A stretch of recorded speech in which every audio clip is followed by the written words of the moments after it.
সম্মানিত ভিউয়ার্স, আসসালামু আলাইকুম। আশা করি সকলে ভালো আছেন। আলহামদুলিল্লাহ আমিও ভালো আছি।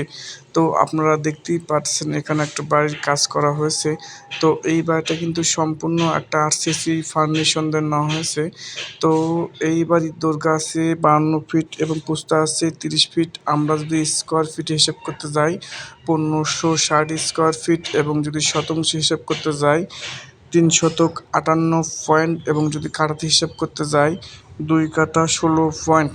তো ভিউয়ার্স, এই বাড়িতে আছে 3টা বেডরুম, 3টা বাথরুম, একটা ডাইনিং স্পেস, একটা কিচেন রয়েছে এবং 3টা বেলকনি হয়েছে।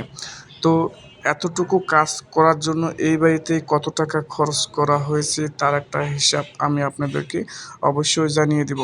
আশা করি ভিডিওটা শুরু থেকে শেষ পর্যন্ত দেখতে থাকুন, একটু হলেও আপনারা উপকৃত হবেন। আর এই ভিডিওটা যদি আপনাদের কাছে ভালো লাগে থাকে তাহলে অবশ্যই চ্যানেলটা সাবস্ক্রাইব করে রাখবেন।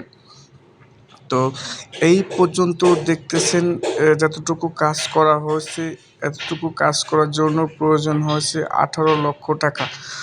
তো আপনার বাজেট যদি 18 লক্ষ কিংবা 20 লক্ষ টাকা হয়ে থাকে তাহলে সেম এভাবে একটা বাড়ি নির্মাণ করে নিতে পারেন। তো এই বাড়িতে টাইলস এবং স্যানিটারি এবং ইলেকট্রনিক কাজ এবং গ্রিলের কাজ এবং কালার কম্বিনেশন কাজ কিন্তু বাকি রয়েছে। এখন 3 থেকে 4 লাখ টাকা হলে কিন্তু এই বাড়িটা আপনারা কমপ্লিট পাবেন। টোটাল 21 লক্ষ টাকা খরচ করা হলে এই বাড়িটা আপনারা কমপ্লিট পাবেন। তো আমার এই ভিডিওটা যদি আপনাদের কাছে ভালো লাগে থাকে তাহলে অবশ্যই চ্যানেলটা সাবস্ক্রাইব করে রাখবেন। তো সবাই ভালো থাকবেন।